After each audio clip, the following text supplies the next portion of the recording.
Muhammad wa ala Sayyidina Muhammad. Pertama-tama yang saya hormati lebih khusus Bapak penceramah kita, Bapak Fumaidi SOSI, pimpinan Pondok Pesantren Hidayatullah yang sudah hadir di tengah-tengah kita. Yang saya hormati Bapak Imam Masjid Al-Mu'min Sungai Nyeri, yang saya hormati Bapak RW, Bapak RT, dan saya hormati segenap panitia Masjid Al-Mu'min Sungai Nyeri yang telah bersusah payah menyiapkan pada malam hari ini bikin masjid, bikin pohon pisang yang hadir di sini. Saya begitu apresiasi atas kekompakan panitia Masjid Al-Mu'min Sungai Nyeri. Mudah-mudahan di acara ini kita umumnya sering berselawat dengan Nabi besar kita Muhammad SAW, karena Allah dan para malaikat pun berselawat dengan beliau. Apatah lagi kita, kalau memang kita ingin berjumpa kepada Nabi besar kita Muhammad SAW, mengakui umat Nabi Muhammad SAW, sering-seringlah berselawat. Mudah-mudahan di yaumil akhir nanti kita berjumpa langsung dengan Nabi kita Muhammad SAW. Saya berterima kasih kepada masyarakat, kepada panitia telah sudir dalam rangka acara Maulid Nabi. Mudah-mudahan apa yang kita laksanakan pada malam hari ini, amal dan ibadah kita akan diterima di sisi Allah Subhanahu wa taala. Sekian dari saya. Assalamualaikum warahmatullahi wabarakatuh. Assalamualaikum warahmatullahi wabarakatuh. Terima kasih kami sampaikan. Menduduki acara yang kelima, ceramah agama yang akan disampaikan oleh Ustaz Fumaidi SOSI. Waktu dan tempat kami haturkan.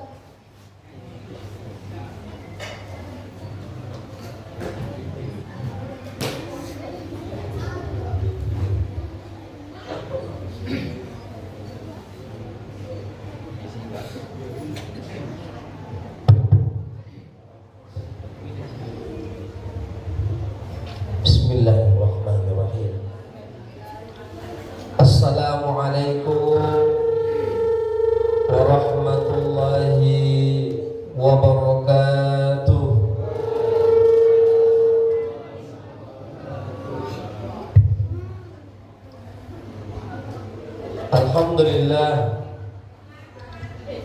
Alhamdulillahilladzi arsala rasulahu bil huda wa dinil haqq liyudhhirahu 'ala ad-dini kullihi wa kafa billahi shahida. Asyhadu an la ilaha illallah wahdahu la syarika lah wa asyhadu anna Muhammadan abduhu wa rasuluh la nabiyya wa la rasula ba'dah.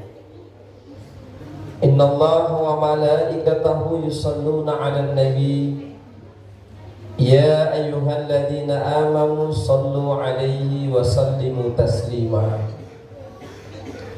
Allahumma fassalli wa sallim wa barik ala Muhammadin wa ala alihi wa sahbihi ajma'in. Amma ba'du. Qala Allah ta'ala fi kitabihil karim ba'da na'udzu billahi minasy syaithanir rajim. Bismillahirrahmanirrahim. Laqad ja'akum rasulun min anfusikum azizun 'alaihi ma 'anittum harisun 'alaikum bil mu'minina raufur rahim. Wa qala aidan fi ayatin ukhra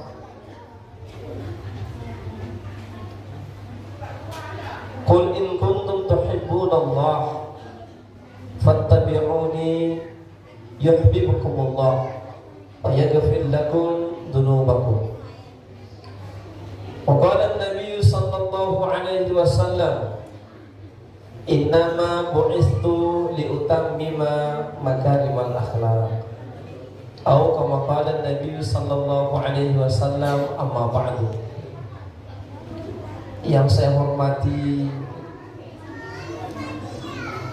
Ketua Takmir Masjid Al-Mukmin Pak ya, Desa Sungai Nyiri,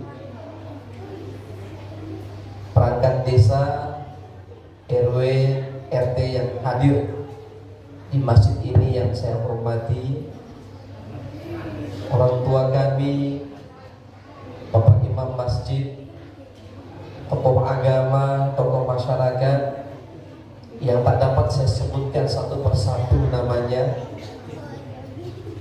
ibunda-ibunda kami yang dirahmati Allah Subhanahu wa Ta'ala, serta remaja dan remaji anak-anak kami yang hadir di masjid ini turut serta meramaikan peringatan Maulidur Rasul.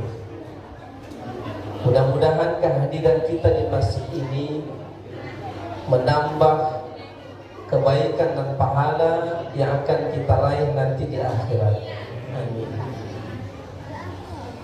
Pertama, kita bersyukur kepada Allah Subhanahu wa Ta'ala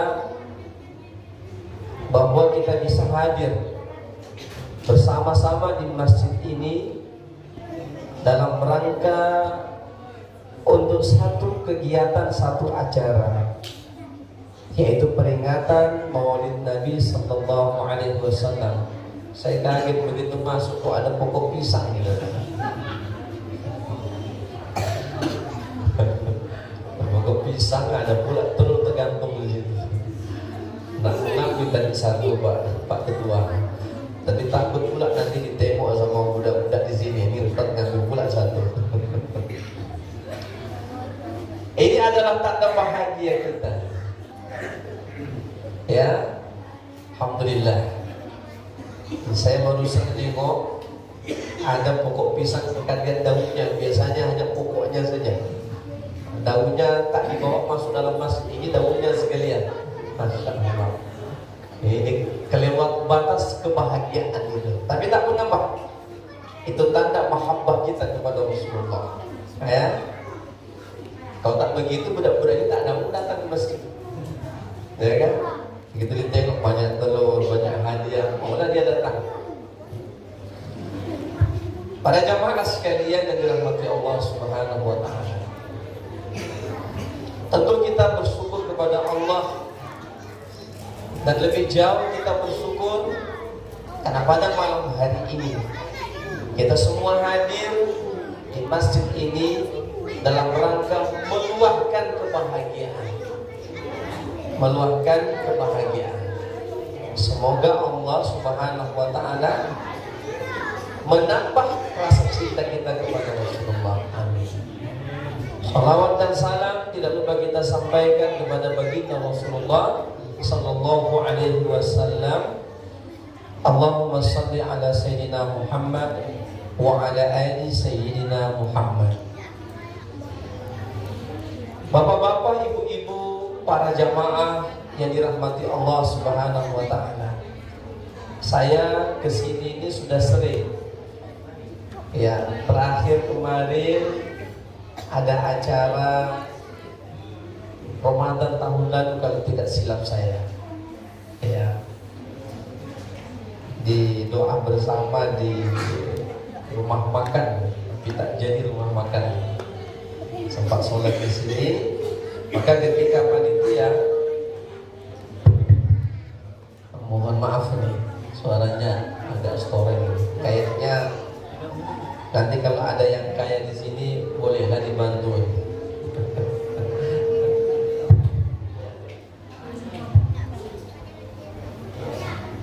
Baik. Para jamaah sekalian, bapak-bapak, ibu-ibu yang dirahmati Allah, saya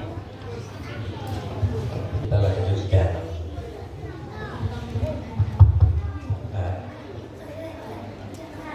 Kecil tak apa-apa ya, kecil tak apa-apa. Yang penting suaranya. Ya, bapak-bapak, ibu-ibu yang dirahmati Allah, Aisyah mau pula.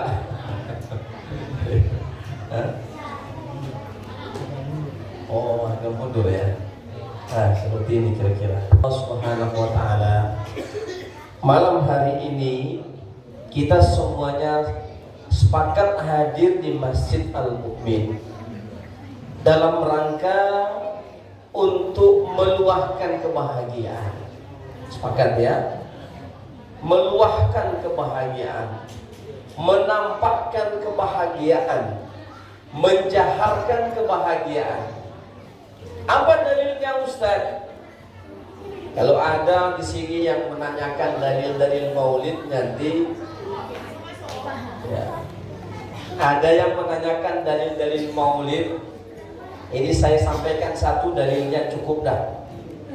Apa dalilnya? Di dalam Al-Quran Allah Subhanahu wa Ta'ala berfirman, "Qul bifadlillahi wa birahmati fabidzalika falyafrahu huwa khairum mimma yajma'un." Katakanlah, kata Allah Subhanahu wa Ta'ala, bifadlillahi wa birahmati, disebabkan karena anugerah yang Allah berikan kepada engkau, kepada kita, wa birahmati, dan rahmat yang Allah berikan kepadamu, fabidzalika falyafrahu, maka hendaknya itu yang membuat kamu bahagia. Huwa khairum mimma yajma'un, kebahagiaan yang Allah kasih kepadamu atas itu lebih baik daripada harta benda yang kamu kumpulkan, kata Allah. Bahagia mana datangnya Nabi dengan harta yang kita kumpul? Ayo. Bahagia mana? Bahagia karena Nabi Allah utus untuk kita. Kenapa? Sebabnya andai tak adalah Rasulullah, tak ada kita orang yang beriman kepada Allah. Sepakat? Andai tak ada Nabi diutus oleh Allah Ta'ala, maka kegelapan menyelimuti alam semesta ini. Tak ada kita yang mau sholat Allahu Akbar, mana ada? Tak ada kita orang yang namanya Abdullah, Abdul Rahman, Abdul Ghafur. Tidak ada. Tidak ada masjid di Sungai Ngiring. Tidak ada syariat Islam. Tidak ada orang yang beragama Islam. Maka kita patut bersyukur kepada Allah. Andaikan tidak ada Nabi, cara orang menguburkan kita dilepak saja. Ya kan? Sepakat ya? Dilepak saja. Sama dengan di beberapa ini, mohon maaf, di beberapa daerah taruh aja di atas pokok, taruh aja di atas tebing, taruh aja di dalam gunung, taruh aja di atas bukit, habis itu lepas. Tapi Rasulullah dengan datangnya Nabi manusia kita semua nih diletakkan di tempatnya yang baik dengan terbungkus dengan baik, auratnya tak nampak, laki maupun perempuan, dan dimuliakan, dipikul beramai-ramai. Walaupun dia pemabuk, misalnya meninggal mabuk, misalnya meninggal main judi, misalnya lagi sabung ayam tiba-tiba meninggal dia, apakah kita tak mau merawatnya? Apakah kita tak mau membungkus dia dengan bungkusan kain kafan? Kena kita, karena itu fardu kifayah. Tetap kita lakukan sebagaimana biasa. Begitu cara Islam mengajarkan menghormati manusia. Dibungkus. Sebelum dibungkus diapain dulu? Dimandiin. Dimandikan. Dikeluarkan kotoran-kotoran dari badan. Diurut supaya keluar kotoran. Dimandikan. Disucikan. Diwudukan. Sudah selesai disolatkan. Diarak rame-rame. Kalau sekarang naik di mobil jenazah sudah dibawa. Kalau dulu jauh di mana sudah dipikul beramai-ramai sambil baca la ilaha illallah. Tanda Islam ini luar biasa. Andai Nabi tak ada yang seperti itu. Ibu yang dirahmati Allah, ini perlu kita syukuri. Makanya saya bilang, siapa yang mau bidah-bidahkan ini maulid, ini orang yang tidak bahagia atas datangnya Nabi. Kita saja, Pak, Bu, sepakat ini enggak? Kalau ada anak kita yang lahir, kita bahagia kan? Oh, bahagia. Bahagia sekali. Kita tunggu lama dia keluar. Ini pengalaman kita bapak-bapak lah tuh. Ya. Nggak usah cerita ibu-ibu, bapak-bapak aja dulu. Bapak-bapak yang tidak mengandung, apalagi ibu-ibu yang mengandungnya. Sudah lama dalam perut tak keluar-keluar bocah nih. Kita pun juga khawatir sambil menunggu-nunggu, apalagi waktu anak pertama. Begitu dia keluar nangis, alhamdulillah. Kita bahkan sujud syukur di hadapan Allah. Sepakat? Sujud syukur kita. Kalau perlu kita nangis, alhamdulillah. Ini anak pertama, Pak. Kalau anak kedua, ketiga, keempat, kelima, mungkin tak seperti begitu. Tapi anak pertama, kita akan seperti itu modelnya. Bahagia sekali. Saya rasa semua bapak-bapak merasakan perasaan itu. Karena kita semua diberikan Allah satu rahmat. Rahmatnya itu kebahagiaan kita. Maka kita berbahagia. Catatan pertama kenapa kita memperingati Maulid Nabi, kita bahagia karena Allah katakan fabidzalika falyafrahu. Disebabkan karena anugerah datangnya Rasulullah berupa rahmat bagi kalian, maka mesti kalian berbahagia atasnya. Shallu ala Nabi. Allahumma shalli ala sayyidina Muhammad wa ala ali sayyidina Muhammad. Ini alasan pertama kita bahagia. Alhamdulillah. Makanya karena saking bahagianya, orang yang di kampung Sungai Nyili ini adalah pokok pisang ini, adalah makanan-makanan yang dibungkus rapi indah. Ada pula lagi ini yang juara 1, 2, 3. Ini untuk anak-anak kita. Masya Allah. Nanti Ustadz akan siapkan 4 pertanyaan. Siapa yang bisa jawab akan dikasih hadiah. Hadiahnya surprise, akan ditanggung sama panitia pelaksana. Tenang saja. Yang penting awak diam, ya. Ya Pak ya. 4 pertanyaan. Tenang. Makanya ikuti ceramahnya Ustadz dengan baik. Itu alasan pertama kenapa kita berbahagia atas datangnya, atas lahirnya Nabiullah Muhammad sallallahu alaihi wasallam. Alasan yang kedua, kenapa kita bahagia dengan lahirnya Nabi sallallahu alaihi wasallam? Karena dengan datangnya Nabi sallallahu alaihi wasallam, lahirlah Nabi sallallahu alaihi wasallam. Dunia yang diselimuti dengan kegelapan nampak jadi terang. Yang diselimuti kegelapan nampak jadi terang. Apanya yang gelap?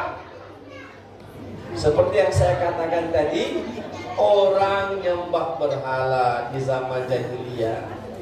Orang nyembah ini, bayangkan saja Umar bin Khattab radhiyallahu an, dia saking jahiliyahnya Umar bin Khattab ini, ketika beliau waktu masih zaman jahiliyah, silakan.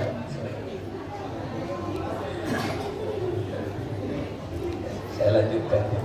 Ketika di zaman jahiliyah, pernah beliau setelah jadi khalifah, kadang-kadang beliau ketawa, kadang-kadang beliau menangis. Pertama beliau nampak sama sahabat-sahabatnya ketawa, tapi tiba-tiba beliau menangis. Ditanyalah sama orang, ya Amirul Mukminin, ya, tadi kami tengok engkau ini mukamu ketawa, kamu ketawa-ketawa, tapi begitu setelah selesai engkau ketawa, tiba-tiba kami nampak lagi engkau menangis. Apa pasal ya Amirul Mukminin? Maka beliau menjawab, dulu saya waktu di zaman jahiliyah, saya itu menyembah berhala. Berhala saya itu saya buat dari tepung gandum. Saya letakkan di rumah saya. Suatu ketika saya lapar dan di rumah saya tak ada lagi makanan. Maka kemudian saya kata sama tuan saya itu, wahai Tuhan, saya ini lapar, tidak ada lagi makanan buat saya makan. Hanya Engkaulah, karena Engkau saya buat dari tepung gandum. Kalau Engkau mengizinkan, saya bisa mengambil sepenggal daripada tubuhmu, maka berikan isyarat. Isyaratnya kalau kamu diam berarti kamu setuju. Tapi kalau kamu tidak setuju supaya saya ambil sebagian tubuhmu, kamu gerakkanlah badanmu, tanda kamu tak mau. Ditunggu sama Umar bin Khattab, ditunggu, tidak bergerak Tuhannya Umar bin Khattab ini sebelum dia masuk Islam. Maka kemudian apa kata Umar bin Khattab? Kalau engkau diam, berarti engkau setuju. Baiklah, saya ambillah sebagian telingamu. Dia ambil sebagian telinganya, dicopot telinganya, dimasak untuk dimakan sama Umar bin Khattab. Demikian jahiliyahnya. Maka mengenang hal itu, Umar bin Khattab ketawa dia, senyum dia. Bodoh sangat awak dulu. Alhamdulillah dengan Islam datang, hal-hal yang sifatnya tidak masuk di akal nyembah selain Allah, hari ini dipupus dengan datangnya Islam. Tidak ada lagi kita nyembah pokok pohon. Sepakat? Nah, yang kita sembah Allah. Tidak ada lagi kita sembah bebatuan, tidak ada lagi kita sembah gunung, tidak ada lagi kita sembah lautan, tidak. Tidak ada lagi kita sembah langit, tidak ada lagi orang yang sembah sama matahari, yang dia sembah hanya Allah Ta'ala saja. Demikianlah rahmat datangnya Nabi Sallallahu Alaihi Wasallam kepada kita sebagai rahmatan lil alamin. Kemudian katalah orang, kenapa pula engkau menangis wahai Amirul Mukminin? Saya menangis, saya mengingat kejadian di zaman jahiliyah sebelum saya masuk Islam. Apa kejadian itu wahai Amirul Mukminin? Dulu ketika anak saya lahir, saya sangat menginginkan anak lelaki. Karena pada masa itu, kalau ada yang lahir anak perempuan, maka dianggap anak perempuan ini membawa sial. Dianggap anak perempuan ini sesuatu yang makhluk hina di hadapan masyarakat Arab jahiliyah pada waktu itu. Jadi kalau ada seorang yang bangsawan seperti Umar bin Khattab, ada anaknya perempuan, maka itu satu aib bagi dia. Satu aib. Kalau kita tidak, alhamdulillah dengan datangnya Islam dihapuskan hal-hal yang seperti itu. Kenapa? Allah Ta'ala berfirman, "Walaqad karramna bani Adama." Kami telah memuliakan anak Adam di daratan dan di lautan. Tidak ada beda laki-laki dan perempuan, sama saja. Yang membedakan antara mereka apa? Ketakwaan di sisi Allah Subhanahu wa Ta'ala. Apa kata Allah dalam Al-Quran? Man amila amalan min dzakarin aw unsa wa huwa mu'minun falanuhyiyannahu hayatan thayyibah. Siapa-siapa yang beriman, laki-laki maupun perempuan, dan mereka beramal saleh, Allah akan beri mereka kehidupan yang baik, dan Allah akan membalas untuknya daripada balasan apa yang mereka lakukan amal-amal saleh selama mereka di atas dunia. Cerita Umar bin Khattab tadi, apa kemudian yang dia lakukan? Begitu istrinya melahirkan, kebetulan dia keluar daerah, berburu di luar daerah, dia balik, istrinya takut karena ternyata anaknya yang lahir jenis kelaminnya perempuan. Maka kemudian sejak lahir, anaknya Umar bin Khattab yang perempuan tadi ditutupin kemaluannya sama ibunya, takut ketahuan oleh Umar bin Khattab. Andaikan Umar bin Khattab tahu, pasti marah besar dan anaknya itu akan dibunuh hidup-hidup. Akan dibunuh. Akhirnya kemudian, ini baru bukan dima ini. Ya, akhirnya kemudian anak ini pun tumbuh, tetapi kemaluannya ini ditutupin oleh ibunya supaya tak nampak sama Umar bin Khattab. Satu ketika setelah dia sudah usia 5 tahun anaknya ini sudah bisa diajak jalan-jalan lah. Diajaklah anaknya ini untuk ikut berburu. Pergi berburu dengan Umar bin Khattab. Setelah ikut berburu, tiba-tiba anaknya mau buang air kecil. Celakanya di situ. Celakanya di situ. Anaknya mau buang air kecil. Biasa kalau laki-laki kan pipis sembarangan, pipis aja situ. Pokoknya di mana singgah di situ pipis, ya. Kalau sekarang kan di mana-mana kita bisa cari toilet. Maka para jamaah sekalian rahmat Allah Subhanahu wa taala, begitu kemudian buang air kecil karena dasar fitrahnya ini adalah perempuan, dia buang air kecil dengan cara jongkok, dengan cara duduk.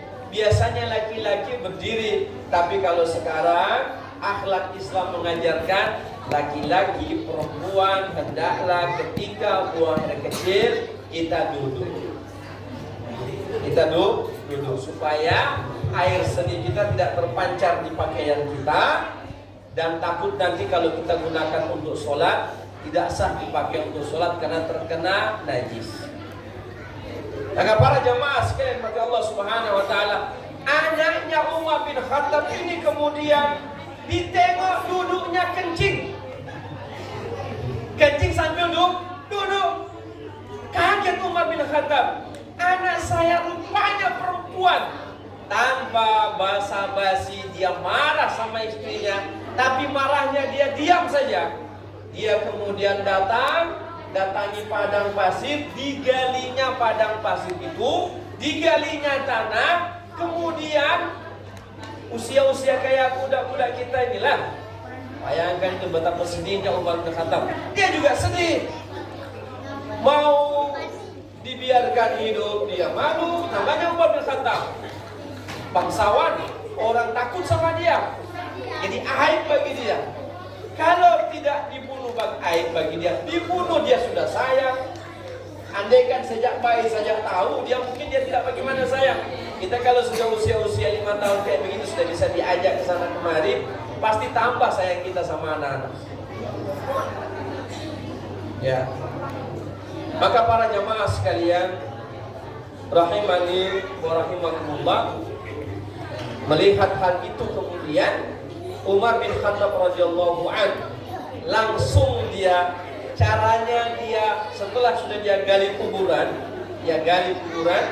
baru kemudian anak perempuannya itu didorongnya dari belakang, tak mampu dia tengok, didorongnya. Kata anak itu sebelum jatuh dia tanya sama ayahnya, abah buat apa? Kalau kata kita ini, abah buat apa? Kata abah buat apa namanya ini? Buat lubang. Untuk apa lubang itu ayah? Abah dia tak ngomong. Tapi begitu anaknya sudah dekat-dekat dengan dengan lubang, didorongnya anaknya sambil tak melihat dia menetes air matanya Umar bin Khattab. Sudah jatuh anaknya ke bawah, sambil menggapai-gapai anaknya, abah, tak tega Umar bin Khattab pun ditimbunnya lagi anaknya, sambil dia tak nampakkan wajah dia ke wajah anaknya, ditimbun. Abah sampai seperti ini itu dalam kisahnya, sampai tak nampak lagi tangan anaknya yang perempuan tadi itu yang usia 5 tahun kira-kira tertimbun dengan tanah. Begitu itulah jahiliyah zaman dulu. Begitu itulah jahiliyah zaman dulu. Contoh kecil Umar bin Khattab. Dan di belahan dunia manapun kurang lebih hampir sama. Perempuan dijadikan sebagai budak nafsunya laki-laki. Perempuan di sebagian daerah, negara, kalau ada perempuan yang haid harus jauh-jauh dari masyarakat karena dianggap membawa petaka. Islam datang memberikan pemahaman yang benar. Inilah rahmat yang disebut dengan rahmat. Kita cuma tahu-tahu aja, oh rahmat Ustaz. Tidak, merubah tatanan kehidupan, merubah pandangan hidup, merubah paradigma pandangan hidup manusia yang salah dengan datangnya Nabi dibenarkan semua yang salah-salah. Andaikan tidak turun Rasulullah, saya tidak tahu bagaimana nasib kita. Dan bersyukur kita sebagai umat Rasulullah sallallahu alaihi wasallam. Sallu ala nabi, Allahumma shalli ala sayyidina Muhammad wa ala ali sayyidina Muhammad. Makanya saya kalau ada acara maulid saya senang datang. Kenapa? Ya Rasulullah, mungkin dengan cara begini saya menampakkan kebahagiaan saya dan mahabbah saya kepada engkau ya Rasulullah. Jangan kita kira Nabi itu meninggal. Tidak. Ayatnya jelas. Wala taqulu liman yuqtalu fi sabilillahi amwat bal ahya'um 'inda rabbihim yurzaqun. Jangan kamu mengira orang yang mati di jalan Allah itu meninggal, mereka tidak, tetapi mereka hidup di sisi Allah, mereka memperoleh rezeki. Itu orang-orang yang syahid di jalan Allah. Apatah lagi Nabiullah Muhammad SAW.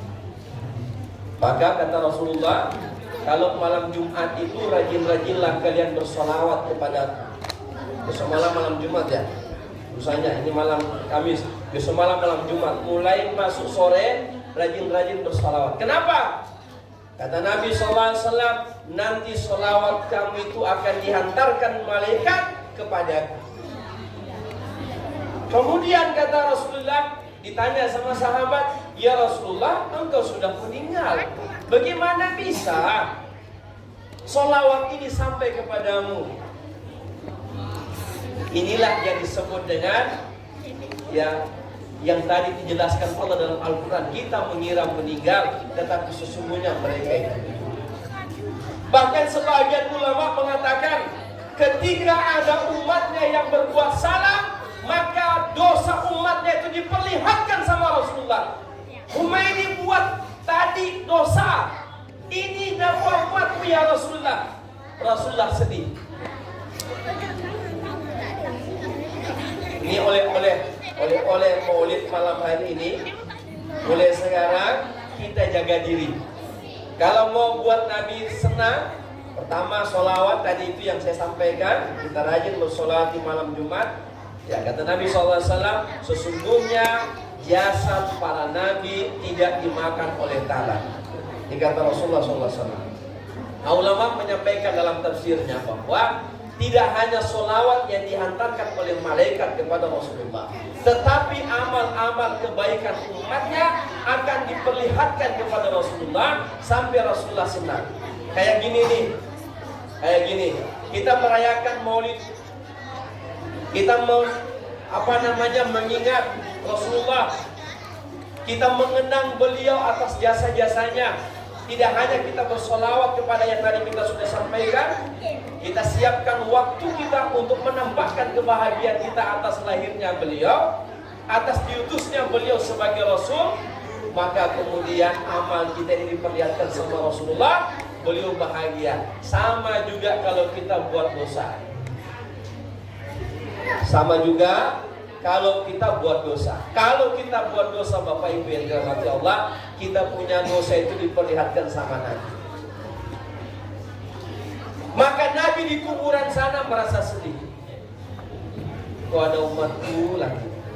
Tetapi kesedihan Nabi SAW, dia mintakan kepada Allah nanti di akhirat, syafaati ummati, aku akan memberikan syafaat khusus kepada umatku yang dulu di dunia banyak berbuat salah. Tapi jangan pula kita terlalu menjadikan itu sebagai bab ukuran.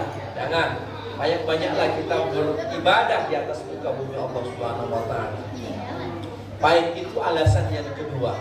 Kita bahagia, kita nampakkan kebahagiaan kita ini. Masa kita dapat istri, kita dapat anak, kita boleh menjaharkan kita punya kebahagiaan. Kita undang orang dari rumah ke rumah datang, kita doa bersama boleh. Bahkan dianjurkan kalau hari ke-7 kita akikah anak kita dengan kalau anak laki-laki 2 ekor kambing, anak perempuan 1 ekor kambing. Di hari yang ke-7 kita akikah anak kita kasih nama anak kita undang orang-orang supaya melihat kebahagiaan kita, rasa syukur kita kepada Allah. Bolehlah orang yang bersyukur, berbahagia atas lahirnya Nabi Muhammad SAW. Apa tidak lebih bahagia dari kita? tergantung dari mahabbah kita sama Nabi, tergantung rasa cinta kita sama Nabi. Ya, makanya ulama-ulama kita dulu, memang di Arab tak kita ketemu kayak gini Pak, kecuali zaman dulu. Sebelum sekarang ini yang menguasai, ya mohon maaf, yang menguasai sekarang Arab Saudi, Mekah dan Madinah itu adalah kelompok, ya kalau orang-orang tua kita bilang Wahabi lah, kalau saya tak berani sebutkan gitulah. Dulu di zaman-zaman An-Nawawi Al-Bantani, Al-Minangkawi, ulama-ulama kita dulu, Ali Al-Maliki, kalau datang Maulid sallallahu alaihi wasallam seperti ini, Mekah ramai. Makanya adat-adat di zaman dahulu sebelum dikuasai oleh ulama-ulama yang seperti ini, kita kenal dengan bahasa itu, dibawalah ke Indonesia. Modelnya hampir sama dengan yang kita laksanakan ini, menampakkan, menjaharkan kebahagiaan ini. Subhanallah. Kenapa? Kalau kita tidak buat seperti ini Pak, apalagi zaman sekarang, saya sama anak-anak kita, berapa jam dia dapat pelajaran di sekolah, pelajaran agama? Berapa jam? Hanya 2 jam. 2 jam itu dipotong bukan 2 jam pas. 1 jam itu hanya 40 menit.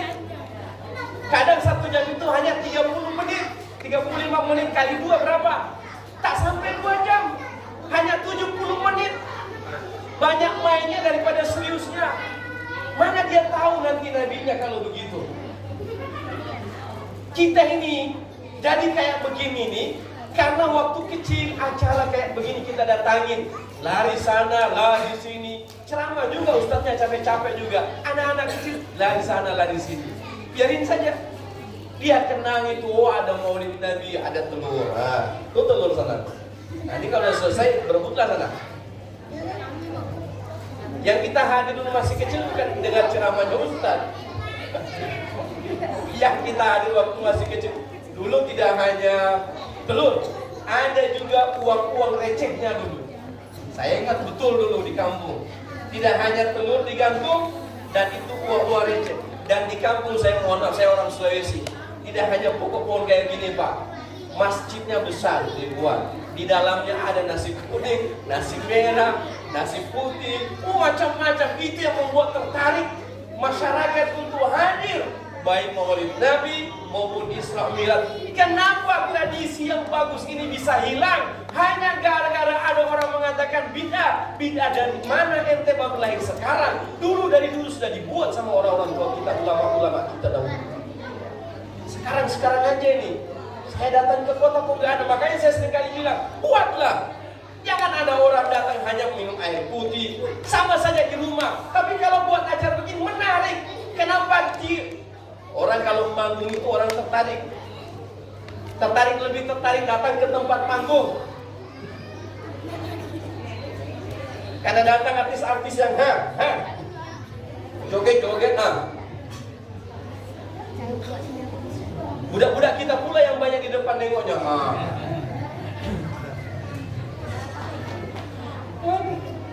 Kenapa tidak ada seperti ini? Inilah maksud orang-orang tua kita dulu, ulama-ulama kita dahulu membuat yang seperti ini supaya menarik masyarakat, menarik umat, menarik bocah-bocah, menarik remaja untuk kerjasama, menarik satu kampung untuk buat nasi kuning sama-sama. Saya yakin dan percaya Nabi pasti bahagia dengannya. Fabidzalika falyafrahu. Demikianlah kamu mesti berbahagia yang sebenarnya dengan lahirnya Rasulullah SAW. Allahumma sholli ala sayyidina Muhammad wa ala ali sayyidina Muhammad. Jangankan kita Pak, malaikat semuanya senang. Malaikat semuanya senang di langit. Senang karena ada manusia yang terakhir, yang ditunggu-tunggu, Nabi terakhir yang ditunggu-tunggu, Rasul yang terakhir ditunggu-tunggu oleh alam semesta, 7 lapis langit, 7 lapis bumi. wa ma arsalnaka illa rahmatan lil alamin. Kami tidak lahirkan engkau ya Muhammad, kami tidak utus engkau ya Muhammad kecuali menjadi rahmat langit dan bumi. Contoh apa? Kenapa kata ulama kita Nabi Isra Mi'rajnya ke langit? Karena langit iri sama bumi. Kata langit, saya di atas saya ada malaikat, di atas saya ada surga, di atas saya ada bidadari, di atas saya ada orang-orang yang ada makhluk-makhluk Allah yang mulia. Kamu bumi, kamu tempat kotoran, tempat pembuangan. Tapi apa kata bumi? Iya, tapi kamu harus ingat, di atas punggungku ada orang yang paling mulia di alam semesta ini. Siapa? Muhammad sallallahu alaihi wasallam. Itu yang membuat langit cemburu dan iri. Dia minta sama Allah, ya Rabbi, ya Rabbi, aku mohon kepada engkau, datangkanlah kekasihmu Muhammad sallallahu alaihi wasallam agar dia punya kaki yang suci diletakkan di atas punggungku, kata langit. Bayangkan itu, Pak. Maka Nabi itu Isra Mi'raj atas apa? Permintaan juga langit. Sampai-sampai masuk ke Sidratil Muntaha dengan sendalnya sekalian. Tak sendalnya sekalian itu dijadikan mulia, datang ke hadrat ilahi. Nabi Musa, faqla'na 'alaika innaka bil wadil muqaddas tuwa. Wahai Musa, kamu ada di bukit tua yang disucikan. Tanggalkan sendalmu. Nabi tidak ditanggalkan sendal. Berangkat sama sendalnya sekalian menghadap kepada Allah Ta'ala. Sallu ala Nabi. Allahumma salli ala sayyidina Muhammad wa ala ali sayyidina Muhammad. Ini betapa Nabi sallallahu alaihi wasallam itu adalah orang yang sangat mulia.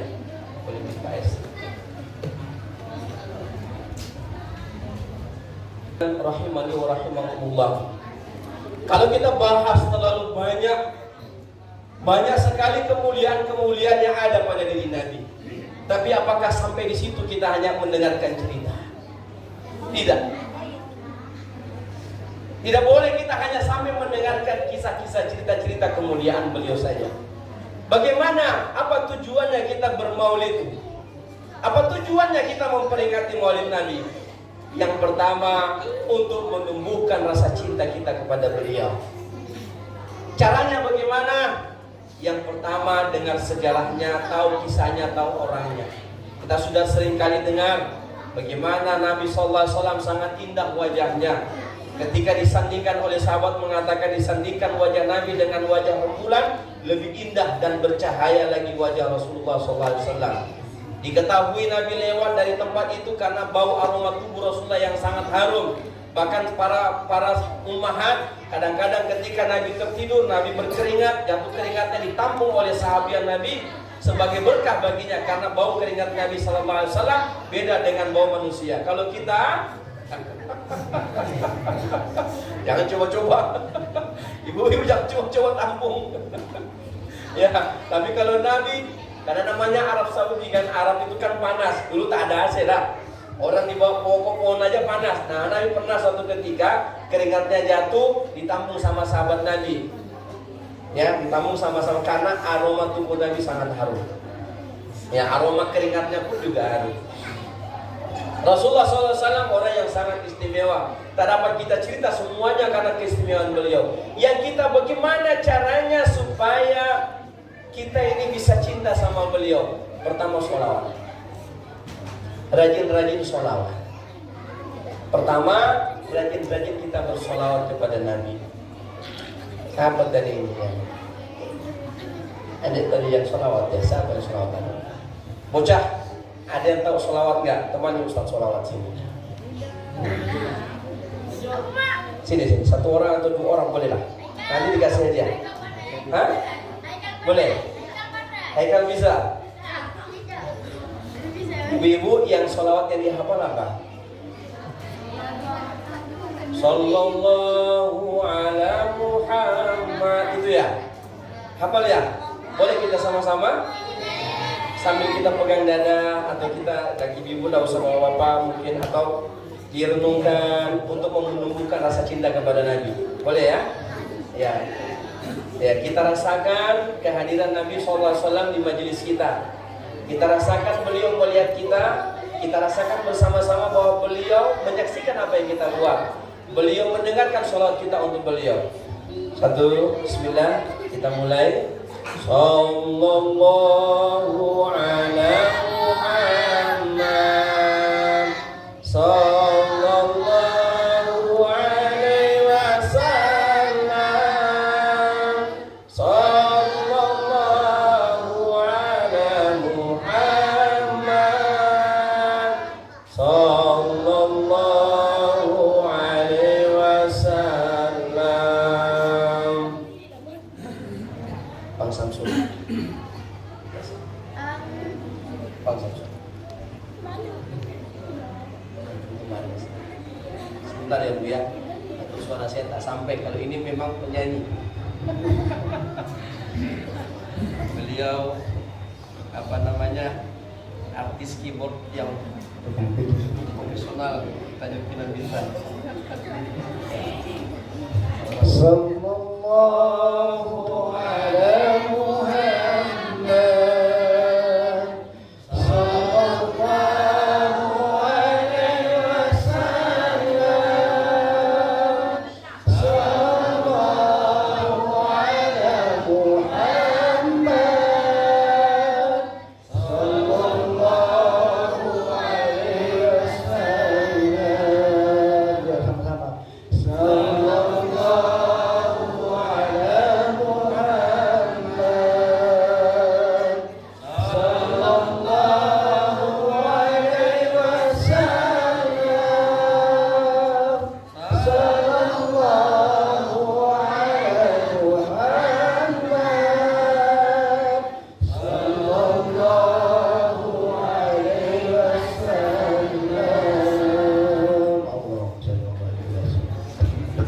Cukup sampai di situ dulu ya. Baik. Mau disambung antara Samsu atau Badrul? Ntar dulu ya. Nanti terakhir kita sama-sama sholawat. Jadi sholawat ini adalah satu amal ibadah yang diperintah Allah. Satu amal ibadah yang diperintah Allah. Ini rahasia sholawat. Tidak ada orang yang bersolawat kepada Nabi yang ditolak oleh Allah. Tidak ada. Pasti sampai. Kenapa? Jangankan kita, Allah saja bersolawat kepada Rasulullah. Innallaha wa malaikatahu yusalluna 'alan nabi ya ayyuhalladzina amanu sallu 'alaihi wa sallimu taslima. Sesungguhnya Allah, ya, para malaikat bersolawat kepada Nabi. Maka wahai orang-orang yang beriman, solawat dan salamlah kamu kepada Muhammad sallallahu alaihi wasallam. Di dalam kitab Mutasyafatul Qulub dikisahkan bahwa Allah itu punya satu malaikat yang diciptakan dari cahaya. Malaikat ini manakala ada orang yang bersalawat kepada Rasulullah, malaikat itu Allah perintahkan untuk cebur ke dalam lautan cahaya. Saya ulangi, malaikat itu Allah perintahkan untuk ceburkan diri ke lautan cahaya. Ketika dia masuk ke dalam cahaya, maka malaikat itu yang punya sayap berkilau mengepakkan sayapnya. Akhirnya kemudian air, cahaya yang di lautan cahaya itu terpecik, jadi lagi malaikat. Nah, malaikat yang jadi tadi akibat dari kepakan sayap malaikat yang diperintahkan Allah untuk ceburkan diri ke lautan cahaya, itu dia malaikat yang ditugaskan oleh Allah, yang diciptakan dari cahaya kepakan sayap tadi. Itu malaikat yang Allah perintahkan untuk memintakan ampunan orang yang bersalawat kepada baginda Rasulullah sallallahu alaihi wasallam. Mau kita diciptakan dua sama malaikat? Gila bersolat. Makanya ini rahasia, tapi mau diamalkan boleh, silahkan. Dulu kita sering kali dengar ulama-ulama kita, ustadz-ustadz kita, atau kiai-kiai kita, mereka itu banyak-banyak bersolawat ketika ada orang yang sakit, ada anak yang sakit atau siapapun yang sakit, pasti beliau itu mengawali dengan rentetan sholawat. Habis itu beliau berdoa dan ditutupi lagi dengan rentetan sholawat. Bahkan ada yang tidak berdoa, lebih banyak bersolawat saja. Kita tanya, kenapa sih? Saya pernah tanya sama Kiai saya, kenapa sih Pak Yai lebih banyak sholawat? Ini kalau orang datang minta doanya, saya tengok dibaca di airnya sholawat baru dikasih. Apa kata Kiai saya? Dia bilang begini, kira-kira kalau kita bersolawat kepada Rasulullah, maka bukan kira-kira ya, kalau kita bersolawat kepada Rasulullah, maka sholawat itu adalah doa kita kepada Allah untuk Nabi Sallallahu Alaihi Wasallam. Dan kata Allah dalam hadisnya Nabi Sallallahu Alaihi Wasallam, "Man shalla alayya wahidan, sallallahu bihi asyran." Siapa yang bersolawat kepada aku 1 kali, maka Allah bersolawat untuknya 10 kali. Maka rahasia kita punya doa supaya makbul, sebelum kita berdoa banyakin sholawat, supaya Allah segera kabulkan kita punya doa, disebabkan karena landasan dari hadis tadi. Kita hanya berdoa sama Nabi sekali, tapi sholawat yang Allah berikan kepada kita 10. Kita kirim sholawat 1, Allah balas sholawat 10 untuk siapa? Untuk kita yang bersholawat kepada Rasulullah SAW. Inilah kemudian rahasianya. 1. Yang kedua, ketika kita mendoakan Nabi SAW, ini bapak-bapak semuanya, ibu-ibu silakan kalau mau diamalkan ini. Ini rahasia sholawat yang saya dapat dari guru saya. Dia katakan yang kedua, rahasia yang kedua. Ini rahasia yang kedua. Ketika kita mendoakan Nabi itu orang yang paling tahu berterima kasih. Nabi itu adalah orang yang paling tahu berterima kasih. Karena dia sendiri bersabda, la yashkurullaha man la yashkurun nas. Orang yang tidak dikatakan berterima kasih kepada Allah, orang yang tidak berterima kasih sama manusia. Ketika kita didoakan sama orang, kita mengucapkan apa? Terima kasih. Kita balas doanya. Benar nggak? Benar nggak? Benar nggak? Kalau ada orang doakan kita yang baik lah ya, bukan doakan celaka itu masuk got nanti. Bukan. Ya, doa yang baik. Ya semoga bapak semua yang hadir di sini diberkahi hidupnya, amin. Semoga bapak ibu yang di sini semuanya diluaskan rezekinya oleh Allah, amin. Semoga bapak semua dan ibu semua yang ada di sini dimudahkan segala urusannya, diselamatkan dunia akhirat kita sebut amin. Dalam hati kita berterima kasih kepada orang yang mendoakan. Nabi pasti lebih apa? Lebih tahu berterima kasih. Maka siapa yang mendoakan Nabi balas doanya untuk orang yang mendoakan kita, mendoakannya. Kira-kira makbul mana doa kita sama doa Nabi? Saya ulangi. Kira-kira makbul mana doa kita sama doa Nabi? Ini rupanya rahasia sholawat. Makanya orang-orang tua kita, ulama-ulama kita sampai hari ini kalau orang sakit baca sholawat, besok anak kecil yang demam lari-lari dah. Dulu dokter jauh, puskesmas jauh, tengah malam ditekuk, Pak Imam, ya Pak Imam, anak saya demam. Mana anaknya? Ada di rumah. Datang. Dibacakan sholawat banyak, habis itu doa, dia meneruskan. Paginya lari ke sana kemari. Oh rupanya ini rahasia. Ini rahasia. Ya, amalkanlah. Ya, semoga menjadi bermanfaat bagi kita semua. Yang kedua, pada jam 9 ya. Tinggal 5 menit lagi. Anak-anak sabar ya. Jangan lama lagi ya. Yang kedua, cara supaya kita membuktikan cinta kita kepada Nabi, ayatnya sangat jelas. Qul in kuntum tuhibbunallah fattabi'uni yuhibbukumullah. Kalau kamu mau memperoleh cinta dari Allah, rahasianya satu. Fattabi'uni, ikutilah jejak Nabi sallallahu alaihi wasallam. Ikutilah ajaran dia. Ikutilah ajaran. Kita sekarang ini sudah jauh dari ajaran Rasulullah. Kita yang zaman kita sekarang ini udah jauh. Udah mulai jauh kita dari ajaran Rasulullah. Dulu kita susah. Dulu masjid. Ingat saya masih kecil dulu. Mohon maaf yang sebaya dengan saya. Mohon maaf yang sebaya dengan saya. Saya cerita pengalaman di kampung saya. Pak, hanya satu masjid di kampung. Hanya satu. Kami datang ke masjid mau belajar ngaji itu di masjid.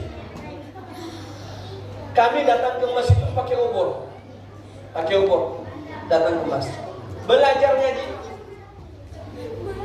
Orang-orang tua kita dahulu, anak-anak muda kita dahulu kalau hari Jumat itu pasti gotong royong di masjid. Masjid sudah hidup. Datang ke masjid tuh gotong royong semua tuh bersihin masjid. Ya. Sekarang masjid sudah megah-megah kayak gini nih. Sudah bagus masjid kayak gini nih. Orangnya mana? Padahal dulu hanya gubuk-gubuk aja masjid kita. Tapi kita pakai obor pergi ke masjid. Sepakat. Karena saya tengok orang-orang tua di kampung dulu yang sebaya-baya kita hari ini, mereka kalau ke masjid itu rajin. Setelah mereka di sawah, maghrib itu sudah ganti baju, pasti ke masjid. Pulang setelah isya. Kenapa di masjid? Rupanya rahasianya. Kenapa mereka lama di masjid?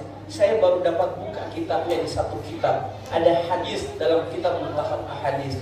Saya buka itu hadisnya. Ada satu hadis yang mengatakan, siapa yang setelah selesai sholat maghrib, dia menunggu sholat isya, di tempat duduknya dia nunggu sholat sampai sholat isya, maka dia menunggu dengan sholatnya, dengan zikirnya, dengan baca Qur'annya, dia dihitung dalam keadaan melaksanakan sholat. Itu satu. Yang kedua, sepanjang dia duduk di tempat duduknya untuk menunggu waktu sholat isya yang waktunya dekat, maka sepanjang itu malaikat di atas kepalanya mengucapkan doa kepada Allah. Allahumma ghafir lahu, Allahumma arhamhu, Allahumma tub alaihi. Ya Allah, rahmati orang ini yang duduk menunggu sholat isya. Ya Allah, berkahi hidupnya. Ya Allah, ampuni dosanya. Makanya orang-orang tua dulu mengejar ketertinggalan amal ibadah, kata ulama, cara kita untuk mengejar keterlambatan kita zaman dulu karena lambat-lambat ya, cara melaksanakan sholat dan lain sebagainya.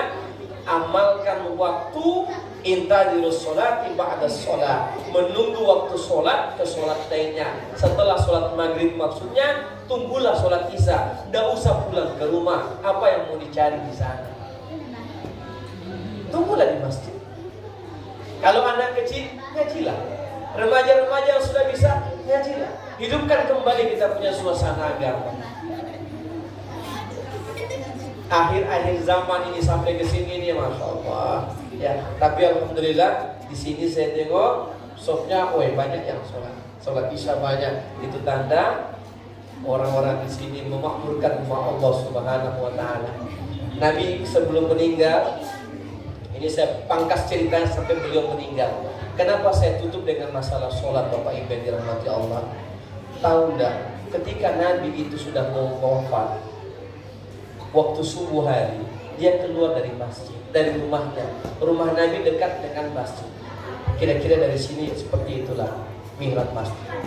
Kalau ada yang sudah pergi ke Masjid Nabawi, dia tahu itu di mana raudhahnya Nabi, di mana kuburannya Nabi, disitulah rumah Rasulullah. Nabi keluar dari rumahnya. Pada waktu itu Nabi sudah tidak tahan lagi untuk mimpin sholat. Nabi sudah tidak tahan lagi untuk mimpin sholat. Maka semua saling menyodorkan. Akhirnya sepakat Abu Bakar yang mimpin sholat. Ketika Abu Bakar yang mimpin sholat, maka Nabi SAW, dia keluar dari dia punya rumah. Dia keluar dari biliknya. Melihat sahabat melihat Nabi, Abu Bakar melihat Nabi keluar dari rumahnya, Abu Bakar mundur. Padahal sudah jadi imam nih. Tidak ada orang yang berani jadi imam selama Nabi masih hidup. Siapa yang mau menjadi imam Nabi masih hidup? Ya. Sementara dia adalah pemimpin alam semesta ini. Jangankan manusia, alam semesta adalah dia pemimpin. Para nabi dan rasul dia adalah pemimpinnya. Tidak ada yang berani. Pada waktu Isra Mi'raj, semua nabi-nabi turun menjadi makmum di belakangnya. Apalagi hanya orang-orang biasa, sahabat-sahabat Nabi SAW. Maka Abu Bakar mundur. Kata Rasulullah, dia kasih isyarat, tetap. Dan semua para sahabat itu terfitnah. Apa terfitnah? Diduga Nabi sudah sehat. Kenapa? Karena Nabi melihat sholat sahabat. Nabi keluar rumah itu gara-gara apa? Nabi keluar rumahnya pada saat dia sangat sakit. Dia merasakan sakit yang luar biasa. Kenapa Nabi rasa sakit pada jamaah sekalian? Di ujung akhir kehidupan beliau itu rasa sakit kepalanya luar biasa sekali. Dia keluar rumah hanya untuk melihat yang terakhir kalinya sahabat melaksanakan sholat. Itu yang membuat Nabi keluar rumah. Dan dia tersenyum melihat para sahabat bersosok melaksanakan ibadah sholat. Nabi tersenyum. Kalau membuat Nabi tersenyum, ramaikan habis kita selalu. Ya. Akhirnya kemudian beliau balik, tak jadi untuk jadi imam. Abu Bakar yang melanjutkan. Di waktu tua pun beliau meninggal sallallahu alaihi wasallam. Maka selesailah cerita.